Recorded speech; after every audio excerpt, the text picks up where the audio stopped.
Magandang sa inyong lahat. Ito po si Herbert Puria, author, promoter ng The Bible Evangelism. Kakibat ang ating pananalig sa ating banal na Panginoon Diyos. Banal na Panginoon Kristo at Gabay ng Banal Santa Maria ay ating po ibinabahagi sa inyo sa linggong ito. Ang mensahe ng ating banal na Panginoon. Ang tema ng mensahe ng ating banal na Panginoon Diyos ay Have faith in Christ for the salvation of the world. Evilness. Yan. Ngayon ay babasahin ko po sa inyo ang mga mensahe ito mula po sa mga kung mabuti balita na paghahari ng ating banal na Panginoon Diyos. Kung magitan ng banal na Panginoong Jesucristo. At ayon po dito sa kay Apostol San Juan, Kabanata 3, talata 16 hanggang 17, ito po ang mensahe.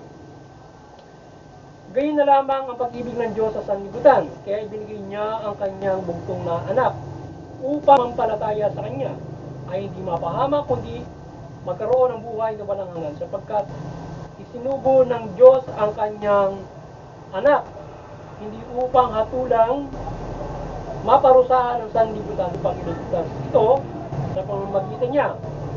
Ipagpatuloy po natin kay Apostol San Juan, Kabanata 12, talatang 46 hanggang 47. Ito po ang mensahe. Ako'y naparito bilang ilaw ng sanlibutan. Ang hindi manatili sa kadiliman ang nananalig sa akin. Kung mapakinggan ninyo man ang aking mga salita, ngunit hindi niya tuparin ito, hindi ko siya hahatulan. Sapagkat naparito ako, hindi upang hatulan ang sanlibutan, kundi iligtas ito.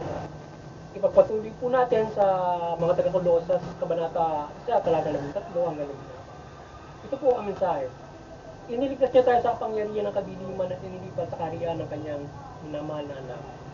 Sa pamamagitan ng pinalaya at pinatawad sa ating mga kasalanan. Pagpatuloy po natin sa mga taga-Roma, Kabanata 14, talata 19, ito po ang mensahe. Kaya pagsikapan natin gawin ng mga bagay na pagdudulot ng kapayapaan at makapagpapatibay. Ito po ang mensahe at salita ng ating banal na Panginoon Diyos sa linggong ito at ating po nasalamatan ng ating banal na Panginoon Diyos, Panginoon Jesucristo at ang banal na Espiritu Santo. Hindi ng ating banal na Santo. Maraming salamat po sa ating banal na Panginoon Diyos, Panginoon Jesucristo at banal na Espiritu Santo sa inyong mensahe at salita sa ating pagbabahagi dito sa ating The Bible. Yan at ngayon ay paniluan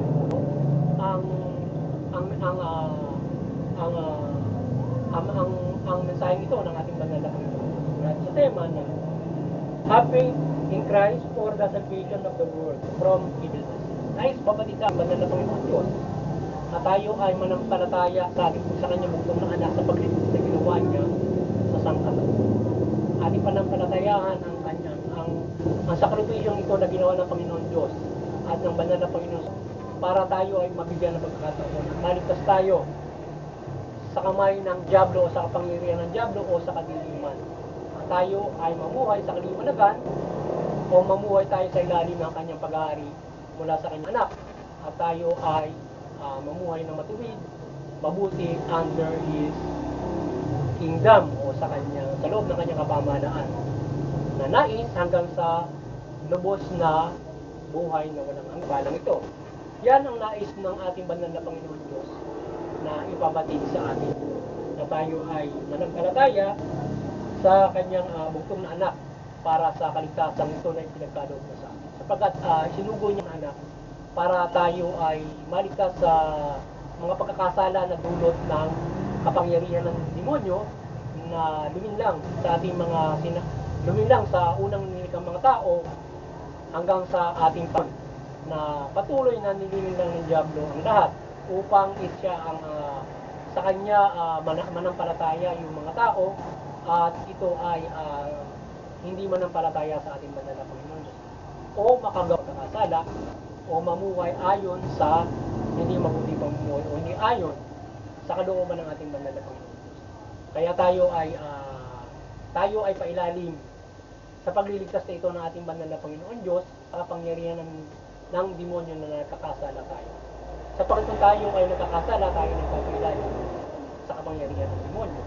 Ngayon kung tayo naman ay gagawa ng mabuti mula sa gabay ng banal na Panginoon Jesucristo, tayo naging sa kanyang paghahari at sa Panginoon Diyos. Ang mabuhian natin ay kaligtasang spiritual at buhay na walang hanggan at pagpapala ng Panginoon Diyos at pang-araw-araw na kaligtasan at mapayapang pamumuhay at maunlad na ito.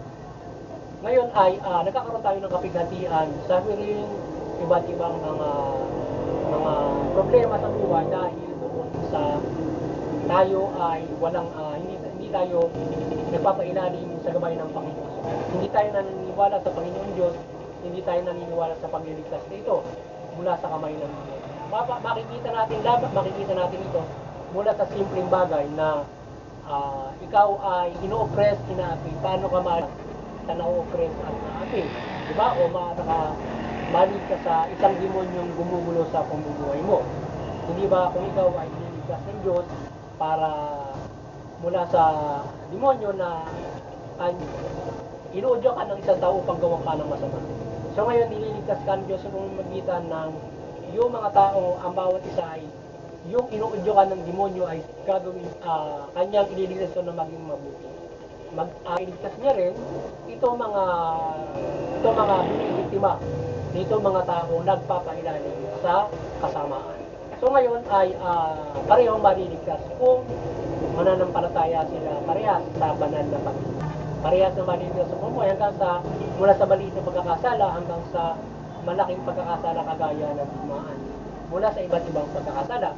Kaya napakalaking bagay ng pagbibigay pagkakataon, pagliligtas sa atin ng Panginoon, nabigyan tayo ng pagkakataon na magabayan tayo sa isang mabuting pamumuhay. Ngayon, ay nabigyan na tayo ng malaking pag-asa mula sa Panginoon sa Kristo sapagkat yung pagpapailalim natin sa kapangyarihan nyo ay walang ibang makapagliligtas yan kundi ang Panginoon sa Kristo. Sapagkat mabigat ang panuntunan ng ating banal sa Panginoon Diyos, kinakailangan magbubuk ng Panginoon sa Kristo ng kanyang buhay para maligtas tayo dyan. Sapagkat hindi pwede nung wisik-wisikin ng mga baka lamang yun ay magpapatawad sa ating pagkakasala. Lalong-lalo na nagabay na panuntunan ng banal na Panginoon Diyos at mula din sa simula kinakailangan ng katubusan at ang Panginoon sa Kristo lamang na mayroong makapangyarihan at siya lamang ang pwedeng makapagligtas sa atin.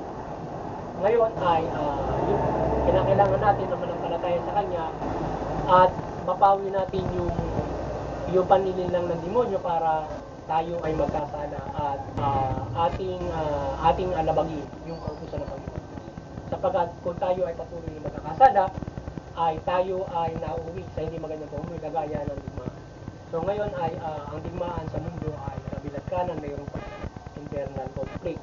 So ngayon, yung pagliligtas ng Panginoon Diyos, gusto niya maligtas ang lahat lalo sa kanyang mga digmaan. Kaya ang pagpapangiral, kaya manampalataya tayo sa Panginoon Diyos para umiral yung kapayapaan. Practically, hindi natin yun, tayo pa lamang ay iiral na yung kapayapaan.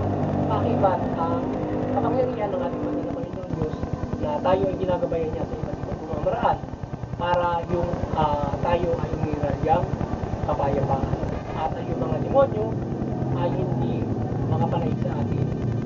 Kailangan natin na tayo ginagabayan ng kapangyarihan ng Panginoon Diyos para manaig yung mabuti laban mo sa kasama. Ngayon, dahil nga sa tayong kalayaan, practically, we need to have faith para tayo ay gabay ng Panginoon Diyos at iligtas ang bawat isa mula doon sa kasama.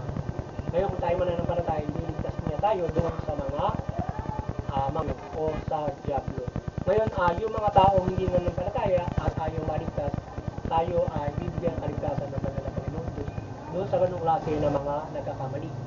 Pero ang Panginoon Diyos ay nagpapatawad. Kaya binibigyan na ang lahat ay mapatawad at bibigyan ng pagkakataon at magkaroon ng kaligtasan. At hindi niya basta pinupuksa yung makasama, kundi binibigyan ng pagkakataon na makapagbago. Ngayon, kung itong mga taong ito ay ayaw magbago, mayroon namang pamahalaan para disiplinahin at makapagbago pa. Para mabigyan pa sila ng pagkakataon doon sa loob ng pilitan para makapagbago. Kung sila man ay mayroong kalayaan pa or kahit lifetime makapagbabago sila at makapanampalataya pa sila sa Panginoon Diyos sa loob ng pilitan. May mga ganung mga bagay ay ginawa ng Diyos ang mga bagay na yun upang tayo ay matulungan na magkaroon pa ng pagkakataon sa mga disiplinang yan. Ay kung ikaw ay grabe na ang ginagawa,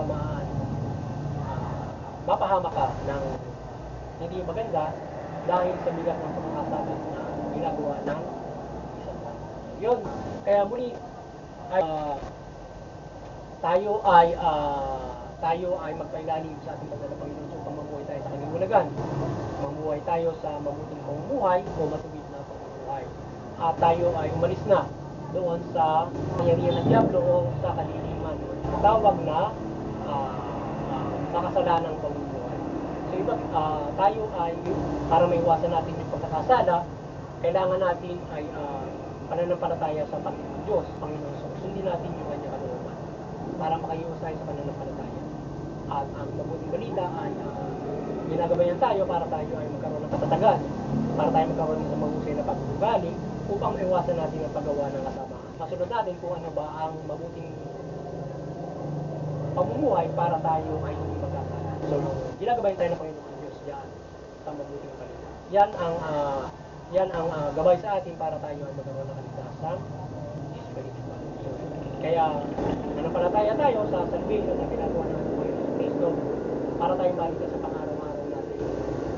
Sapagkat kung tayo ay magpapatuloy sa pagkakasala, kung common good lamang yung ating pag-iiralin, hindi na iwasan na mayroon na naman talaga. Pero kung pag-iiralin natin ay yung mga pananampalataya, higit na tayo ay makapamumuhay ng mabuti sapagkat banal yung gabay ng Panginoon. Muli, sana ay nagabayan naman kayo na the Bible Evangelizations sa inyong spiritual na pamumuhay sa ating pagbabago ito ng mabuting balita o salita ng ating banal na Panginoon. At kayo ay magkaroon ng malaking pagkasa sa inyong kaligtasan. Tayo patuloy ng umaasa ng paggabay ng kaliwanagan ng Banda ng Santa Maria at kayo ay patuloy na mahikayat sa pagkalima ng mabuting balita. So, tayo ay magbigyan ng karagdagang pagpapala spiritual sa gabay na ito. But higit sa lahat ay tayo ay makinig ng salita ng ating banal na Panginoon Diyos, lalo na sa simbahan, upang isabuhay ang mabuting balita. Sapagkat ito yung ating gabay para tayo ay magkaroon ng kaligtasan spiritual sa pang-araw-araw natin. At tayo ay bilang ng ating banal na Panginoon Diyos sa iba't iba niya mga pagmimilagro at kagaya rin nga ng paggabay ng ating banal. May basa ng paggabay na ito sapagkat tayo ay maraming gabay ang ating banal na Panginoon. Ngayon naman ay huwag natin gawin na tayo ay hindi tatalimanin ang mabuting balita dahil hindi gumagabay yung walang milagro sa atin ng ating banal na Panginoon Diyos. O hindi gumagabay, halimbawa, walang iba't ibang mga milagro na iginagabay sa atin dahil paggabay sa atin ng kaliwanagan ng banal. Parang halimbawa, nawawalan ka na ng pag-asa sa tingin mo ay hindi naman nagkakaroon ng presensya o sign ang banal na Santa Maria para gabayan tayo ng kaliwanagan. But hindi man practically o hindi man literal na gumabay ng sign o kaliwanagan ng banal na Santa Maria, siya ay nakagabay sa atin ng Panginoon Diyos. At dito pa lamang sa pagbabasa natin ng mabuting balita, ang presensya ng Panginoon Diyos ay nasa atin. Sapagkat ito'y salita ng Diyos. So, kapag ito ay ating ibinabahagi, ang Diyos ay nagsasalita sa atin. Kapag ito ay binabahagi at ito ay ating pinakikinggan. Ngayon ay ito yung ating isang buhay para tayo ay mabuhay at magbago at magabanyo. Kung walang milagro ay hindi ba tayo babago, hindi ba tayo mabuhay. So, hindi dapat ganoon ang ating sukatan ng pagbabago at pamumuhay kung walang pagmimilagro. Dapat ang ating pagbabago ay nandoon sa pagtutupad ng mabuting balita o ating pananampalataya sa ating Panginoon at Panginoon. Sapagkat kung tayo ay nananampalataya sa pamamagitan ng pagtingin at pagsasabuhay ng mabuting balita ay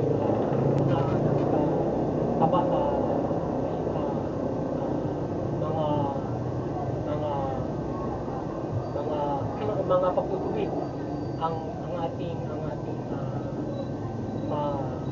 makukuha sa ating maling pamumuhay kung tayo ay hindi magbabago. Kaya nga sinasabi ng Panginoon, maaari tayo mapahamak kung tayo ay hindi magbabago. Kaya na nangyayari ng mga digmaan sa mga bansa sapagkat walang maniniwala sa ating Panginoon Diyos, hindi pinaniwalaan ang kanilang saan sinabi nga na Panginoon, so, andun na siya, ay hindi pa nakikita yung kababalagan. Diba? So, napakaraming kababalagan na ilabay, hindi pa napapakinggan ng salita. Diba? Kaya nga yung mga tao, kapag ginawa mo ng kababalagan ngayon, natapos ang ilang buwan, limot na yung kababalagan kapag parang tingin mo ay naiiwan ka na tingin. Diba? So, hindi dapat tayo ay kung mayroong mga ganun mga bagay, dapat ay yung gabay ng mabuting balita ay pagtutugon na natin. At hindi magbabago lamang tayo kapag mayroong himala na gano'n, o magliwanag si Banal Santa Maria, saka lang tayo maniniwala ng lubos sa mabuting balita o ating tatanibahin nito. Dahil sa ibinigay na sa atin ang mabuting balita at ito ay pinagsirapan maraming mananampalataya na sinugo ng Panginoon sa Kristo na luwis ng kanilang mga buhay para makarating sa maraming yung nagsakripisyo para tayo yung magabayan ng Panginoon Diyos sa langit. Kaya kung tayo hindi mananampalataya, kagaya ng mga